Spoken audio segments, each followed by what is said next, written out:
नमस्कार, मैं हूं गौरव और ट्राई सिटी न्यूज में आप लोगों का स्वागत है। तो डालते हैं निगाह आज की मुख्य खबरों पर। लखा सीडाना द्वारा बठिंडा में रैली पर बड़ा बयान। कांग्रेस द्वारा कराएगी डेमोक्रेटिक पार्टी के प्रधान गुरु कृपाल सिंह ने कैप्टन अमरिंदर सिंह से इस्तीफे की मांग की। 150 रुपए रसोई गैस के दामों में बढ़ोतरी से गरीब और मध्यम वर्गीय परिवार का बजट पूरी तरह से बिगड़ा।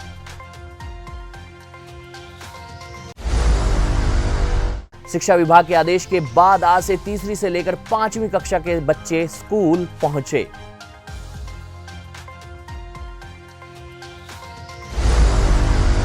कैप्टन अमरिंदर सिंह से इस्तीफे की मांग पंजाब डेमोक्रेटिक पार्टी ने आज चंडीगढ़ प्रेस क्लब में प्रेस कॉन्फ्रेंस कर पंजाब सरकार के खिलाफ अपना रोष प्रकट किया।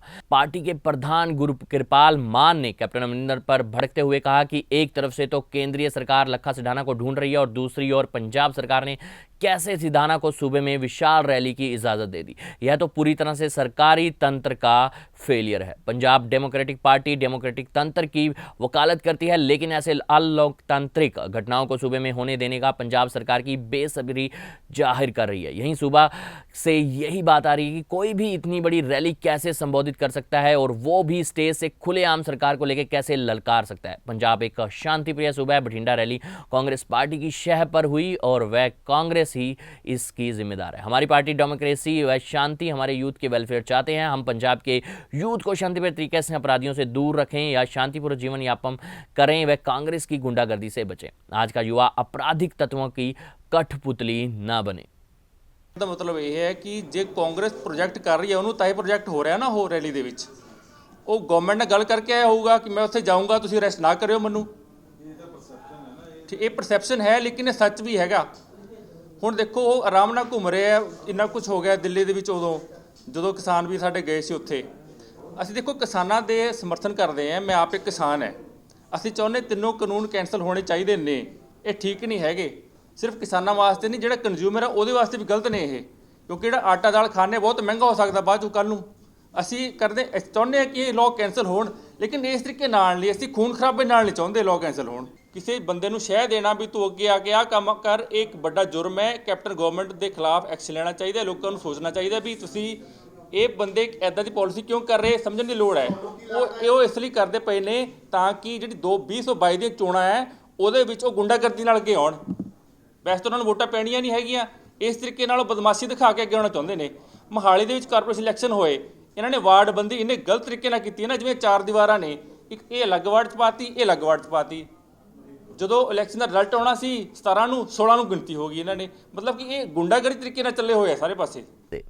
मास्क ही वैक्सीन है। कोरोना का खतरा अभी तक टला नहीं है और अब यह खतरा एक बार फिर से लौट आया है। कई राज्यों की बात करें तो वहां एक बार फिर से लॉकडाउन लगाए जाने की बात कही जा रही है। इसको लेकर हमने चंडीगढ़ की सबसे बड़ी मंडी ग्रेन मार्केट में जाकर हाल जाना तो यह पाया गया कि अब लोग कोरोना को बिल्कुल भी सीरियस नहीं ले रहे हैं और पूरी मंडी में अगर आप दौरा करेंगे तो बेहद ही कम लोगों के मुंह पर मास्क लगा हुआ दिखाई पड़ेगा। ऐसा क्यों है? ऐसा इसलिए है क्योंकि प्रशासन द्वारा पहले सतर्कता बरती जा रही थी और अब लोगों के चालान नहीं काटे जा रहे हैं, जबकि पहले चालान काटे जा रहे थे और जिसके चलते लोग अब मास्क पहनने से डर भी नहीं रहे हैं। लेकिन अगर ऐसा ही चलता रहा तो कोरोना फिर एक बार मुड़कर अपने पैर पसार सकता है। इसलिए लोगों को स्वास्थ्य मंत्रालय द्वारा दिए गए निर्देशों पर ध्यान देने की जरूरत है और मास्क पहनने की बहुत जरूरत है। हाँ जी, हम मानते हैं, जरूर मानते हैं।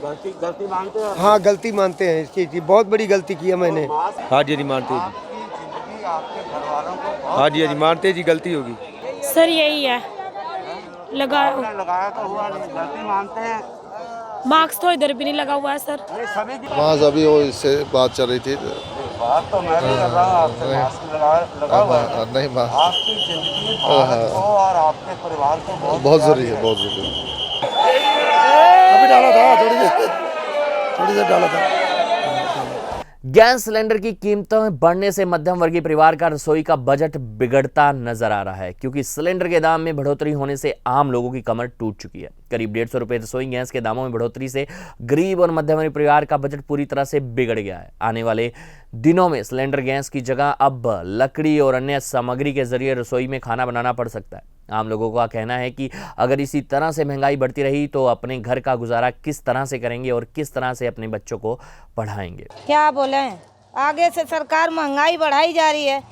काम धंधा है नहीं, सिलेंडर कहाँ से इतना महंगा लेंगे, बच्चे कैसे पालेंगे, बस हमारा कहना ये है। सिलेंडर की तो हमें बहुत दिक्कत है, हमारे सिलेंडर बहुत महंगे आ रहे हैं इस टाइम, तो कमाई कुछ है नहीं है, तो सिलेंडर महंगाई इतनी है कि बहुत ज़्यादा दिक्कत है। पूर्व प्रधानमंत्री मनमोहन सिंह के द्वारा धनास में स्मॉल फ्लैट्स इन गरीबों को दिए गए थे जो स्लम एरिया में रहते थे, लेकिन इस एरिया की बात करें तो समस्याओं का अंबार लग चुका है। इनकी न तो केयर की जा रही है और ना ही प्रशासन इस पर ध्यान दे रहा है। जी हाँ, अगर बात करें तो सबसे बड़ी समस्या ये है कि कूड़े और सीवर से लोग परेशान हैं। लोग इस समस्या से काफ़ी तंग हैं, लेकिन क्या करें, प्रशासन को यह दिखाई नहीं देता। धनास के स्मॉल फ्लाइट्स में 8000 मकान हैं जहां हर ओर आपको गंदगी और सीवर की समस्या दिखाई देगी, जिससे लोग काफ़ी तंग हैं। यही हाल यहां पर कुछ दिनों पहले मंडी को पुरानी जगह से ही नई जगह शिफ्ट कर दिया गया है। सीवरेज की सबसे बड़ी प्रॉब्लम है और सबसे बड़ी दिक्कत यहाँ पे ये है कि जो यहाँ पे लोग आम लोग रह रहे हैं, जो अपना जीवन बसर कर रहे हैं, उनकी स्थिति ये है कि जहाँ पे इनकी पुरानी मंडी लगती थी वो मेन रोड के साथ थी। आस पड़ोस के 2-4 गांव हैं और 2-4 कॉलोनियाँ हैं, कच्ची कॉलोनियाँ, वहाँ से लोग आते थे। अब ये मंडी जो है उठा के यहाँ पे कर दी गई है, जहाँ पे एक तो लाइट की व्यवस्था नहीं है, पानी की व्यवस्था नहीं है, शौचालय की व्यवस्था नहीं है। महिलाएं भी जो है यहाँ पे काम करती हैं, सब्जी बेचती हैं, ठीक है, जिसका जैसे काम है वो यहाँ पे कर रहा है, लेकिन लोग परेशान हैं। दारू पी के हुल्लड़बाजी होती है, खोबाजी होती है, ठीक है, और मंडी का कोई टाइमिंग नहीं है ना। पहले मंडी वहाँ लगती थी तो जसबीर चीज़ से उस टाइम लग रही थी मंडी, SHO चेंज हुआ, उसके बाद ये मंडी उठा के यहाँ कर दी गई है। अब आप ये समझिए कि पानी का बिल, बिजली का बिल, बच्चों की पढ़ाई, अपना खर्चा, ठीक है, और इस मंडी का खर्चा, क्योंकि मंडी का भी किराया दे रहे हैं लोग, यहाँ के लोग, उसके बाद भी यहाँ की सुध लेने वाला कोई नहीं है। लेकिन जो नई जगह शिफ्ट किया गया है वहाँ जंगल एरिया में पड़ता है, जिससे जहाँ पर न तो कोई सुविधाएं हैं और यहाँ पर लोगों के आने जाने का भी डर रहे हैं। इस मंडी में सुविधाएं न होने से वह अपना व्यवसाय नहीं चला पा रहे हैं। हम नरकिया जीवन जी रहे हैं। जब हम अपनी कोई शिकायत लेकर और जाते हैं तो हाउसिंग बोर्ड वाले कहते हैं कि आप MC पास जाएं, और जब हम म्युनिसिपल कॉरपोरेशन में अपनी शिकायत लेकर जाते हैं तो वो लोग कहते हैं कि अभी आपका एरिया हमने अपने हैंड ओवर नहीं लिया। उन्होंने नेताओं से सवाल किया कि जब वोटिंग का टाइम आता है तो उस वक्त वह वोट मांगने किस मुंह से आते हैं। लोगों ने यह भी कहा और यह सवाल भी उठाया कि हम लोग चंडीगढ़ के वासी हैं या पाकिस्तान के, जो हमारी बात सुनी नहीं जाती, हमारी तकलीफ़ों का हल नहीं किया जाता। यहाँ पे भी बहुत सारी दिक्कतें आ रही थी। यहाँ से मंडी वहाँ शिफ्ट कर दी गई है, वहाँ कोई काम धाम नहीं चल रहा है, वहाँ बिल्कुल कस्टमर भी नहीं आते हैं, उसके बाद वहाँ काम धाम नहीं चलता है। यहाँ जी सभी तरह की परेशानी है। यहाँ मतलब कोई वो नहीं है कि कोई सुविधा हो, रात को बाथरूम का, उसका सब चीज़ का परेशानी है। यहाँ कोई ऐसी परेशानी नहीं है कि इंसान सुखी हो। यहाँ पे पीछे जहाँ मंडी गवर्नमेंट ने दी हुई है तो वहाँ पे जगह तो बेशक काट के दी, जगह भी छोटी है, लोग वहाँ काम भी नहीं कर पा रहे हैं, और इसके बाद पब्लिक वहाँ जाती नहीं है। पब्लिक वहाँ जाती है, बीच में एक आधी बार लड़ाई झगड़ा हो गया था काफ़ी, तो इस करके लोग डर के मारे उधर मार्केट में जाना बंद हो गए हैं, जिस कारण वहाँ से किसी की बिक्री वगैरह नहीं हो पा रही है, ना रोजगार ढंग से चल पा रहा है। किसानों का आंदोलन अपने चरम पर है और इसको लेकर किसानों की ओर से अलग अलग कार्यक्रम और किसान महापंचायतें भी आयोजित की जा रही हैं। इसको लेकर किसानों की ओर से आज पगड़ी संभाल जट्टा दिवस मनाया गया। जी हाँ, जिसको लेकर आज सेक्टर 17 प्लाजा में पगड़ी संभाल जट्टा दिवस मनाया गया। इसमें किसानों के समर्थन में काफ़ी संख्या में सिख समुदाय के साथ साथ अन्य समुदाय के लोगों ने भी भाग लिया। इसमें पूर्व क्रिकेटर व actor Yograj Singh, film director Darshan Aulakh समेत कई हस्तियां भी शामिल हुई, जिस पर लोगों का कहना है कि आज पगड़ी संभाल जट्टा कार्यक्रम सरदार भगत सिंह के चाचा अजीत सिंह के जन्म दिवस पर मनाया जा रहा है। ਅੱਜ ਦਾ ਜਿਹੜਾ ਹੈਗਾ ਜੀ ਚਾਚਾ ਅਜੀਤ ਸਿੰਘ ਜੀ ਦੇ ਉੱਤੇ ਅਸੀਂ ਜਿਹੜਾ ਰੱਖਿਆ ਹੈ, ਕਿਉਂਕਿ ਅੱਜ ਚਾਚਾ ਅਜੀਤ ਸਿੰਘ ਜੀ ਦਾ ਜਨਮ ਦਿਹਾੜਾ ਵੀ ਹੈ ਤੇ ਉਹਨਾਂ ਨੇ 9 ਮਹੀਨੇ ਕਿਸਾਨੀ ਦਾ ਯੁੱਧ ਜਿਹੜਾ ਲੜਿਆ ਸੀਗਾ। 9 ਮਹੀਨੇ ਉਹਨਾਂ ਨੇ ਦਿੱਲੀ ਦੇ ਵਿੱਚ ਅੰਗਰੇਜ਼ਾਂ ਦੇ ਨਾਲ ਇਸੇ ਤਰ੍ਹਾਂ ਦੇ ਕਾਨੂੰਨ ਸੀ 3, ਤੇ ਉਹਨਾਂ ਨੇ ਜਿਹੜਾ ਯੁੱਧ ਲੜਿਆ ਉਦੋਂ ਉਹਨਾਂ ਨੇ ਪਗੜੀ ਸੰਭਾਲ ਜੱਟਾ ਦਾ ਨਾਅਰਾ ਦਿੱਤਾ ਸੀ, ਤੇ ਅੱਜ ਸਰਕਾਰਾਂ ਫਿਰ ਸਾਡੀ ਪੱਗ ਤੇ ਪਹੁੰਚ ਗਈਆਂ ਨੇ, ਤੇ ਅੱਜ ਉਹ ਚਾਹੁੰਦੀਆਂ ਨੇ ਵੀ ਇਹ ਜਿਹੜੇ ਲੋਕ ਆ ਇਹ ਦਿਹਾੜੀਦਾਰ ਹੋ ਜਾਣ, ਮਿਡਲ ਕਲਾਸ ਖਤਮ ਕਰਨਾ ਚਾਹੁੰਦੀ ਹੈ, ਸਾਡੀਆਂ ਜ਼ਮੀਨਾਂ ਖਤਮ ਕਰਨਾ ਚਾਹੁੰਦੀ ਹੈ। ਇਸ ਕਰਕੇ ਜਿਹੜਾ ਅਸੀਂ 17 ਦੇ ਵਿੱਚ ਇਕੱਠ ਰੱਖਿਆ ਤਾਂ ਜੋ ਲੋਕਾਂ ਨੂੰ ਪੱਗ ਦੀ ਅਹਿਮੀਅਤ ਸਮਝ ਸਕੇ। चाचा अजीत सिंह किसानी को बचाने के लिए 9 माह आंदोलन चलाया था और किसानों की पगड़ी पर बात आई है, इसलिए हम सब एकजुट हैं। इसके लिए हमें लड़ाई जारी रखनी पड़ेगी। यहाँ पहुंचे लोगों का कहना है कि वह किसानों के साथ और किसानों की लड़ाई में नहीं बल्कि आम लोगों की लड़ाई है। ये यानी भावनावां भरियां कि इन्होंने अपनी मूवमेंट का नाम ही उस रैली तो बाद उस गाने तो बाद पगड़ी संभाल जट्टा होए वो मूवमेंट का नाम रखा जिहड़ी 9 महीने ਚੱਲੀ और ਉਹਦਾ बेसिक ਮੰਗ ਇਹ ਸੀਗੀ कि ਤੁਸੀਂ ਪਾਣੀਆਂ ਦਾ ਜਿਹੜਾ ਵਧਾ ਰਹੇ ਆ ਖਰਚਾ ਵਧਾ ਰਹੇ ਆ ਉਹਦਾ ਜਿਹੜਾ ਪਾਣੀ ਦੀ कीमत ਜਿਹੜੀ ज़्यादा अंग्रेज़ों ने कहा ਅਸੀਂ ਹੋਰ ਤੁਹਾਡਾ ਰੈਵਨਿਊ ਲਵਾਂਗੇ ਉਹਦੇ ਤੇ ਰੈਂਟ ਪਾਵਾਂਗੇ ਇਸੇ ਤਰੀਕੇ ਨਾਲ ਜ਼ਮੀਨਾਂ ਦਾ 25% ਵੀ ਉਹਨਾਂ ਨੇ ਰੈਵਨਿਊ ਚਾਰजेस ਵਧਾਏ ਸੀਗੇ ਇਸੇ ਤਰੀਕੇ ਨਾਲ ਕਿਸਾਨਾਂ ਦੀਆਂ ਜ਼ਮੀਨਾਂ ਜਿਹੜੀਆਂ ਉਹਦੇ ਤੇ ਕਬਜ਼ਾ ਕਰਨ ਲਈ ਕਲੋਨਾਈਜੇਸ਼ਨ ਜਿਹੜਾ ਉਹਨਾਂ ਨੇ ਐਕਟ ਲੈ ਕੇ ਆਏ ਸੀ 1906 ਦੇ ਵਿੱਚ ਇਹ ਕੁੱਲ ਮਿਲਾ ਕੇ ਜੋ ਅੱਜ ਦੀ ਪਰਿਸਥਿਤੀ ਹੈਗੀ ਆ ਬਿਲਕੁਲ ਉਸ ਤਰ੍ਹਾਂ ਹੀ ਲੱਗਦਾ ਉਦੋਂ ਵੀ ਕਿਸਾਨਾਂ ਦੇ ਉੱਤੇ ਓਡਾ ਹੀ ਵੱਡਾ ਹਮਲਾ ਅੰਗਰੇਜ਼ਾਂ ਨੇ ਕੀਤਾ ਸੀਗਾ ਜੋ ਅੱਜ ਸਾਡੀ ਸਰਕਾਰ ਨੇ ਕੀਤਾ ਉਹਨਾਂ ਨੂੰ ਅਜੀਤ ਸਿੰਘ ਹੁਣਾਂ ਨੂੰ ਜਿਹੜੇ ਸ਼ਹੀਦ ਭਗਤ ਸਿੰਘ ਦੇ ਚਾਚਾ ਸੀਗੇ ਉਹਨਾਂ ਨੂੰ ਅੱਜ ਯਾਦ ਕਰਦੇ ਹੋਏ ਉਹਨਾਂ ਦੀ 140ਵੀਂ ਬਰਸੀ ਦੇ ਉੱਤੇ ਅੱਜ ਅਸੀਂ ਅਹਿਦ ਕਰਦੇ ਹਾਂ ਕਿ ਅਸੀਂ ਉਹਨਾਂ ਦੀਆਂ ਕੁਰਬਾਨੀਆਂ ਨੂੰ ਭੁੱਲੇ ਨਹੀਂ ਅਸੀਂ ਉਹਨਾਂ ਨੂੰ ਯਾਦ ਕਰਦੇ ਹੋਏ ਉਸੇ ਹੀ ਸ਼ਿੱਦਤ ਦੇ ਨਾਲ ਉਸੇ ਹੀ ਤੀਬਰਤਾ ਦੇ ਨਾਲ ਉਸੇ ਹੀ ਕਮਿਟਮੈਂਟ ਦੇ ਨਾਲ ਉਸੇ ਹੀ ਇਮਾਨਦਾਰੀ ਦੇ ਨਾਲ ਅਸੀਂ ਅੱਜ ਫਿਰ ਲੜਾਂਗੇ और जीतांगे। पूर्व मुख्यमंत्री और नेता प्रतिपक्ष भूपिंदर सिंह हुड्डा ने आज चंडीगढ़ स्थित आवास पर कांग्रेस विधायक दल की बैठक ली। बैठक में उन्होंने विधानसभा के बजट सत्र में उठाए जाने वाले मुद्दों को लेकर चर्चा की। पत्रकारों को संबोधित करते हुए भूपिंदर सिंह हुड्डा ने बताया कि कांग्रेस राज्यपाल अभिभाषण के बाद सरकार के खिलाफ अविश्वास प्रस्ताव लेकर आएगी। एमसीपी एक्ट के में संशोधन, उसके लिए किसानों के एमएसपी की गारंटी का प्रावधान जोड़ने के लिए कांग्रेस की तरफ से एक प्राइवेट मेंबर बिल की इसी सत्र में लाया जाएगा। हुड्डा ने कहा कि आज प्रदेश की जनता के सामने समस्याओं और विपक्ष के पास मुद्दों का अंबार लगा हुआ है, क्योंकि सरकार हर मोर्चे पर विफल साबित हो रही है। मौजूदा सरकार में सिर्फ घोटाले हो रहे हैं और कोई काम नहीं हो रहा। कांग्रेस की तरफ से शराब और रजिस्ट्री घोटाले पर चर्चा के लिए ध्यानाकर्षण प्रस्ताव लाया जाएगा। टीजीटी संस्कृत, टीजीटी इंग्लिश और ग्राम सचिव समेत एक के बाद एक भर्तियों के रद्द होने के मुद्दे को लेकर भी कांग्रेस प्रस्ताव लेकर आएगी। भर्तियों के साथ साथ बढ़ती बेरोजगारी, युवाओं के मुद्दे पर भी कांग्रेस सरकार से जवाब मांगे। इतना ही नहीं, हरियाणा डोमिसाइल के नियमों और खेल नीति में किए गए बदलाव पर भी कांग्रेस अपना विरोध दर्ज करवाएगी, क्योंकि डोमिसाइल के नियमों में फेरबदल से प्रदेश की नौकरियों में अन्य राज्यों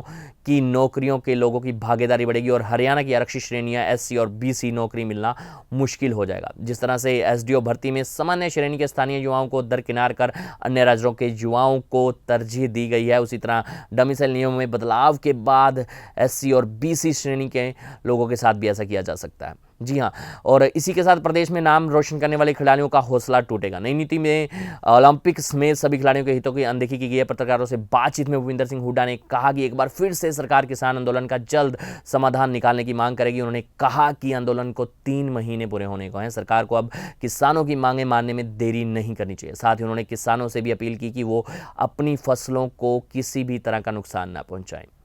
जो डोमिसाइल 15 साल से 5 साल कर दिया है 5 साल कर दिया है वो है। इसी तरह जो नौकरियां स्पोर्ट्स की हटा दी और दूसरी नौकरियां जैसे संस्कृत टीजीटी है, इंग्लिश टीजीटी है, बहुत सारे जो हैं नौकरियां हटा दी। 1.5 लाख के करीब नौकरियां खाली हैं, सैंक्शन पोस्ट हैं, तो सरकार ने बनने का काम किया और एडवर्टाइज करते हैं और विड्रॉ कर लेते हैं।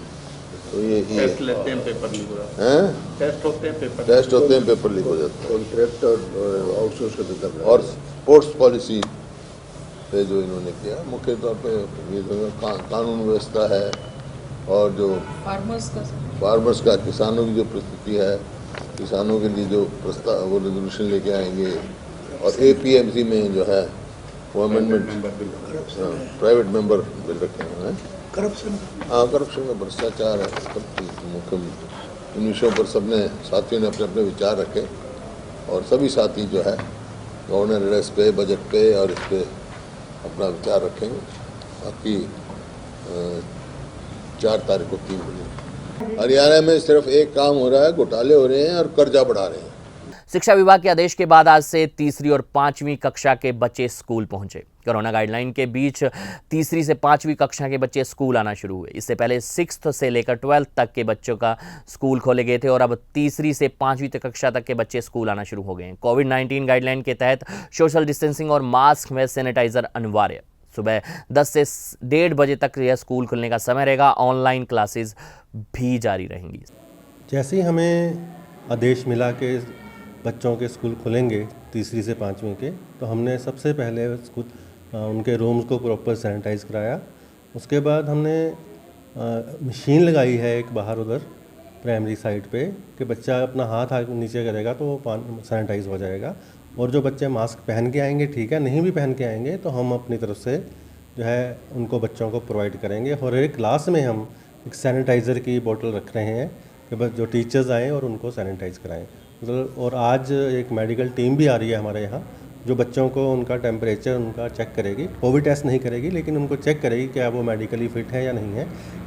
जिन बच्चों का टेम्परेचर थोड़ा ज़्यादा होगा तो उनको हम हॉस्पिटल में भेजेंगे या उनके डॉक्टर्स जो है उनको मेडिसिन देंगे कि ये प्रॉब्लम क्या है। तभी उनका जो है यदि उनको कोई भी सिम्टम नज़र आएगा तभी उनका कोविड टेस्ट कराया जाएगा।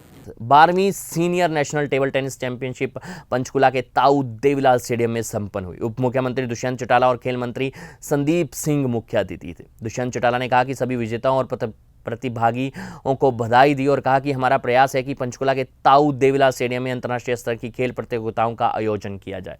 दुष्यंत चौटाला ने यह भी कहा कि बढ़ती पेट्रोल की कीमतों पर अपनी प्रतिक्रिया भी दी। तो ये थे जी अब तक के ट्राई सिटी के समाचार। फिर मिलेंगे, दीजिए इजाजत, धन्यवाद।